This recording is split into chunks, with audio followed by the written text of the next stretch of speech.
আসসালামু আলাইকুম সবাইকে সুস্বাগতম জানাচ্ছি আমার চ্যানেল রুমিজ ফ্যাশনেবল হাউসে। আমি ফারহানা ইয়াসমিন রুমি চলে আসলাম আপনাদের মাঝে আরেকটি নতুন ব্লগ নিয়ে। আশা করি শেষ পর্যন্ত দেখলে ভালো লাগবে। এটা হচ্ছে 2 দিনের একটি ব্লগ। তো এই ভিডিওটি যখন করেছি এই সময়টা হচ্ছে সকাল 6টা, একদম ভোরবেলা উঠে এখন চলে যাচ্ছি। এই যে গায়ে রোদ ফুটতেছে, এই গায়ে এখন মিষ্টি মিষ্টি সকালবেলার রোদটা ভালোই লাগতেছে, যদিও অনেক গরম। তার মানে গরমের দিন, দুপুর থেকে গরম শুরু হয়, সকালের রোদটা ভালোই লাগে এটা আর কি। তো আসলে যাওয়ার কোনো প্ল্যানে ছিল না, হঠাৎ করে সকালে যখন উনি রেডি হচ্ছে বলল যাবে কি না। তো একবার ভেবেছি যাব না, মানে কষ্ট লাগবে, আবার চিন্তা করলাম না যাই, আবার তো চলে আসবো। কারণ হচ্ছে ফেনীর বাসাটায় অনেক দিন যাওয়া হয়নি, সব কিছু মানে ধুলাবালি পড়ে নোংরা হয়ে আছে, এটা আমি জানি। তো কয়েকবারই এর ভিতরে ফেনী গিয়েছি, বাট আমার ফ্ল্যাটটাতে যাওয়া হয়নি। তো ওখানে কিছু জিনিস আছে যেগুলি আসলে ওখানে তো পড়ে আছে, আমার বাসায় দরকার, তো ওগুলিও নিয়ে আসি। তো এই জন্যই ওনার সঙ্গী হলাম। আর যাত্রাবাড়ি থেকে ওনার কোম্পানির ডিএমডি আফসার ভাইকেও নিয়েছি। তো ওখানে একটু সময় লেগেছে ওনাকে নিয়ে। এখন আমরা মিয়ামিতে চলে এসেছি। এখন হচ্ছে 8টা সোয়া 8টা বাজে এরকম টাইম। তো নাস্তা করে আমরা এখন আবার ফেনীর উদ্দেশ্যে রওনা দিচ্ছি। ফেনী এই তো আমরা চলে এসেছি। তো আমার হাজব্যান্ড ওনার মিটিংয়ে উনি চলে গেছে, আমি আমাদের ফ্ল্যাটে চলে এসেছি। সব ধুলে ভালো একদম একাকার সাদা হয়ে আছে সব কিছু। এই যে ফ্লোর অনেক নোংরা হয়ে আছে, তো এটা একটু পরিষ্কার করব, এর জন্যই এসেছি। আসলে বাসাটা একদম অনেক দিন না আসার কারণে খুব ময়লা হয়ে আছে। রান্নাঘরের অবস্থা তো একদম সিরিয়াস, যেভাবে রেখে গিয়েছি শুধু ধুল আর ধুল, এখন ধুলাবালি পড়ে আছে।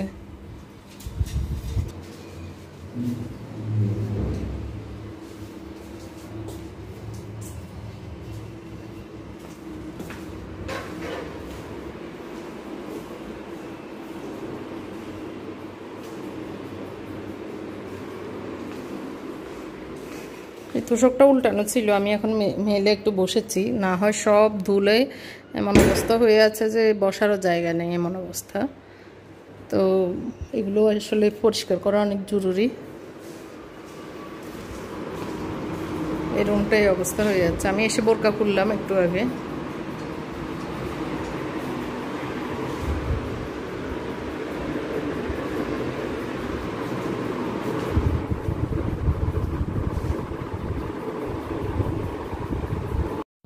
তো প্রথমে আমি উপরে অনেক মাকড়সার জাল বুনে আছে, তো একদম কালো হয়ে আছে, সেগুলি এই নতুন ঝাড়ুটা দিয়ে মানে ঝাড়া দিয়ে নিচ্ছি।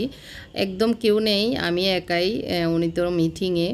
তো নিচে দারোয়ানকে বলে এসেছি কোনো যদি বুয়া এই বিল্ডিংয়ে কাজ করতে এসেছে এরকম কাউকে পায় ফাটাতে, তো হয়তো ফাটাবে বলল। তো উনি বুয়া আসলে আর কি ঘরটা মোছাবো, আর আমি ঝাড়ু টাড়ু দিয়ে আমি যতটুকু পারি করে ফেলবো, কারণ তাড়াহুড়ো আছে। আবার উনি মিটিং শেষ হলেই সাথে সাথে চলে যাবে, ওনার সন্ধ্যা আবার ঢাকায় আরেকটা মিটিং আছে। তো সেই কারণে আমিও আমার কাজগুলি করে এগিয়ে নিচ্ছি, আর যেগুলি নিয়ে যাব সেগুলি ঢুকিয়ে নিব। তো এখন নিরিবিলি আছি, পরক্ষণে হয়তো ব্যস্ত হয়ে যাবে, এই জন্য আমি একটু শ্যুট করে নিচ্ছি। আর ব্যস্ত হয়ে গেলে হয়তো আর শ্যুট করা সম্ভব হবে না। তো এর ভিতরে আসলে আমার বোন এসেছে খাবার নিয়ে, আমার হাজব্যান্ড এসে তাড়াহুড়ো করে আমাকে নিয়ে মানে রওনা দিয়ে দিয়েছে। কারণ হচ্ছে এর ভিতরে আমি সব গুছিয়ে নিয়েছি, বুয়া এসেছে, ঘর মোছা হয়েছে, সব ক্লিন করে রেখে তারপর যেগুলো নেওয়া সেগুলি নিয়ে রওনা দিয়ে দিয়েছি, আর শ্যুট করা হয়নি। তো আমরা এখন রওনা দিয়ে মানে পথে আছি। তো এই যে আফসার ভাই সামনে, আফসার ভাইয়ের আম্মার সাথে দেখা করবেন, তো মেবি এর জন্য ওনাদের বাড়িতে যেতে হবে। তো আসলে আর বাসায় এত হুলস্থুল যখন হয়েছে, আপা এসে খাবার নিয়ে এসেছিলো, আপাকে টুকটাক যেগুলো আসলে প্রয়োজন নেই সেগুলো আপাকে দিয়ে দিয়েছি ব্যবহারের জন্য। তো আসলে বাসা খালিই পড়ে থাকে, এর জন্য ভাবলাম যে এগুলো নষ্ট হয়ে যাবে। এই যে আফসার ভাইয়ের বাড়িতে মানে ওনাদের বাড়িতে চলে এসেছি। আফসার ভাইয়ের ভাই মেজোজন মনে হয় এই বিল্ডিংটা নতুন করেছেন। তো খালাম্মার সাথে একটু দেখা করে নিয়েছি। তো আসলে এই বাড়িতে তো আর শ্যুট করা একটু লজ্জা আর লাগতেছে। তো লাস্টে এখন আমরা চলে আসতেছি, এই টাইমে একটু শ্যুট করে নিয়েছি। তো খালাম্মার সাথে দেখা করে আবার রওনা দিয়ে দিয়েছি। এখন আস্তে আস্তে প্রায় 10টা বেজে গিয়েছে, অনেক টাইম লেগেছে, আবার জ্যামে পড়েছি। তো এখন হচ্ছে সকালবেলা উঠে ডাল ভাত বসিয়ে দিয়েছি, অল্প একটু ভাত বসিয়েছে আর ডাল একটু রান্না করে বাটিতে একবারে বেড়ে নিয়েছি। এখন বাগারটা দিয়ে দিব। তো আসলে এত বেশি লং জার্নি হয়েছে, মানে আর ওখানে গিয়ে ধুলে ভালিয়ে আমি একদম অন্ধকারের মতো নিজেই হয়ে গিয়েছি।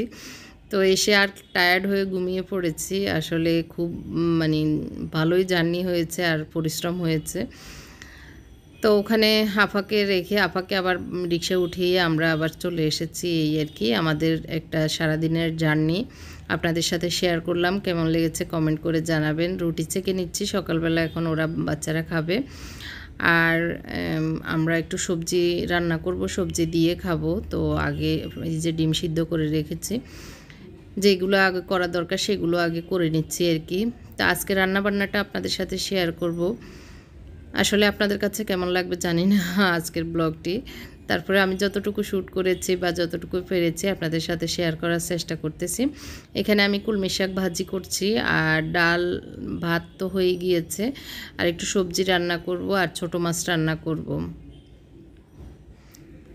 তো ছোটো মাছটা আসলে সকালবেলা উঠে ভিজিয়ে দিয়েছি। আমার যে কাজের মেয়েটা রেহানা, ও এসেছে, ওকে বললাম একটু ছোটো মাছ অল্প একটু একটু কুটে দিতে, তো ও কুটে দিবে। আসলে ছোটো মাছ কুটতে পারি, মানে মাছ বলতে আমার কুটতে খুব অলসতা লাগে, তো এই জন্য ওকে বললাম। তো কলমি শাকটা অনেক মজা লাগে, একদম সবুজ সবুজ থাকে আর খেতেও মানে খুব টেস্ট লাগে, তো এই জন্য একটু ভেজে নিচ্ছি। এখানে আমি পেঁয়াজের সাথে আজকে কাঁচামরিচ নেই, সে কারণে শুকনো মরিচ রসুন দিয়ে লবণ দিয়ে ভেজে নিচ্ছি। একটু ঢাকনা দিয়ে দিব যাতে নরম হয়ে যায়। মোটামুটি নরম হয়ে গেছে, উল্টে পাল্টে এরকম নেড়ে চেড়ে আমি এখন নামিয়ে নিব। বেশি একটা জোশ করব না, বেশি নরম হয়ে গেলে ভালো লাগে না খেতে, আর গুণাগুণ নষ্ট হয়ে যায়। একটু আদা কাঁচা মানে 80% হয়ে গেলে নামিয়ে নিয়েছি আমি। তো এর ভিতরে একটু ভাবলাম যে নাস্তা রাখ দিয়ে একটু এদিক মানে পানির পিপাসাও লেগেছে, তো ইয়ে করে নিচ্ছি, ভিনেগার অ্যাপেল সিডার ভিনেগারটা খাচ্ছি। তো একটু লবণ দিয়ে পিঙ্ক সল্ট দিয়ে খাচ্ছি। পিঙ্ক সল্ট দিয়ে খেতে ভালোই লাগে, এমনিতে খেতে মানে একদম কষ টক সব মিলিয়ে ভালো লাগে না আর কি। তারপরে একটু সল্ট দিয়ে খেতে ভালোই লাগে।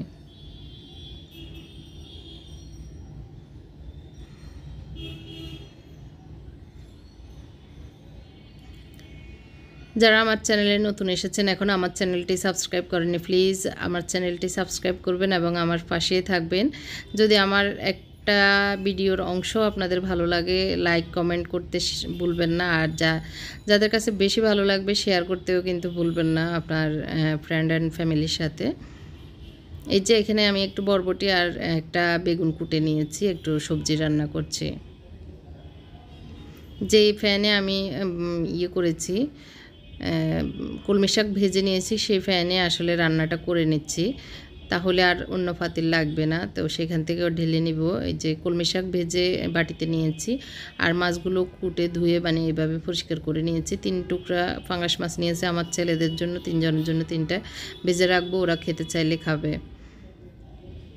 আমি একটু গরম পানি দিয়ে এগুলো হওয়া পর্যন্ত এখন মানে কষানো হয়েছে, কষানোর পরে রান্নাটা একবারে করে ধনিয়া পাতা দিয়ে নামিয়ে নেব।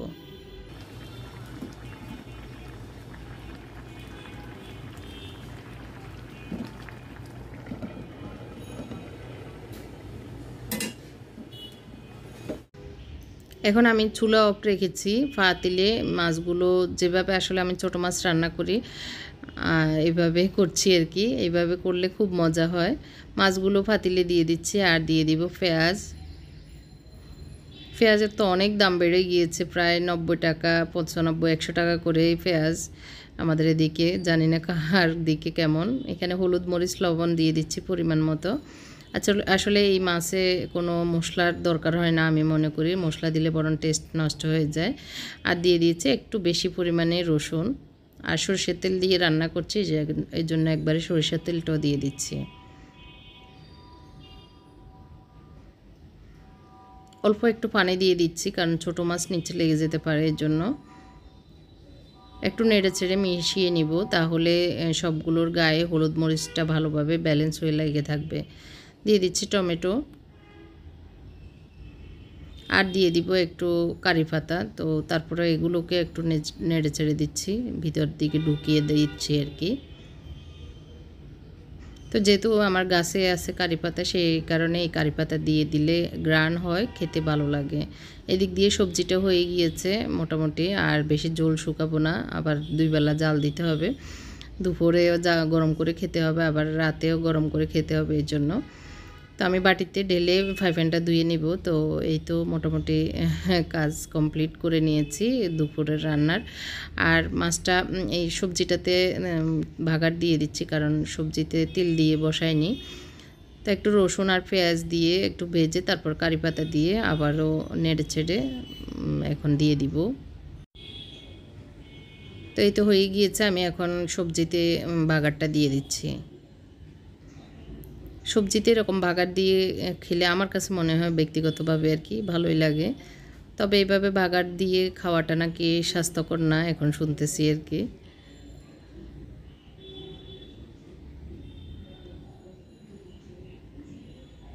তো এই বাটিগুলো ফাঁসের বাসায় রাতে ফাঁসের বাসার ভাবি, মানে বেশি একটা পরিচয় হয়নি, তারপর মিষ্টি পাঠিয়েছে।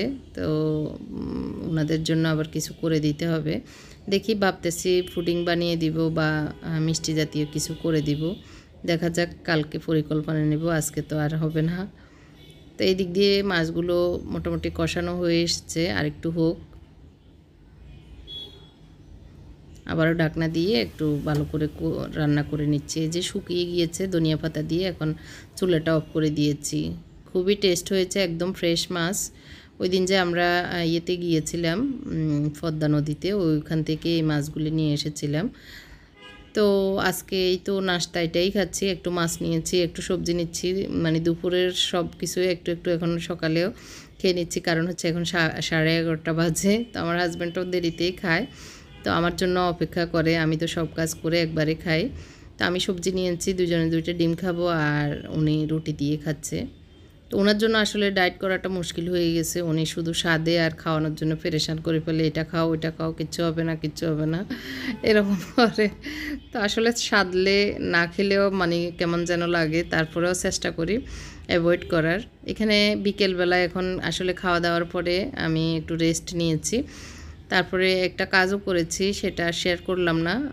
নামাজ পড়ে গোসল করে অনেকক্ষণ রেস্ট নেওয়ার পরে মুনতাসির বলল ওর খিদা লেগেছে, এখন মাগরিবের নামাজের পরপর আর কি।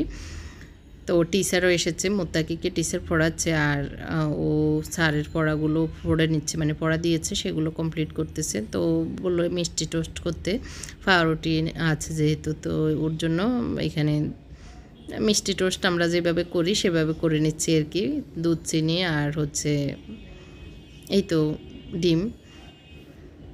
তো স্যারকেও একটু নাস্তা দিব, আর মুনতাসির তো খাবেই।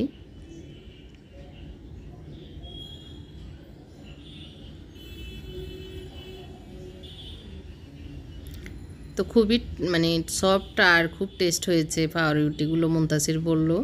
তো একদম নরম নরম দেখতেই মানে ইয়াম্মি ইয়াম্মি লাগছে।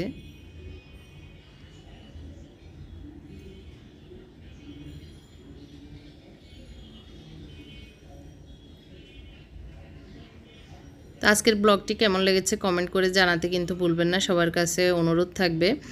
আর আপনারা যারা দেখতেছেন কিন্তু লাইক দিচ্ছেন না, লাইকটা দিয়ে দিবেন মনে করে। লাইক দিতে কোনো টাকা খরচ হয় না। মুনতাসির চলে এসেছে ওর টিচারকে খাবার দিতে, মানে নাস্তা দিতে। তো ওর ভাইয়ের ওখানে গিয়ে দিয়ে আসতেছে, বাকিগুলো ও খাবে। তো আজকের মতো এখানেই বিদায় নেব।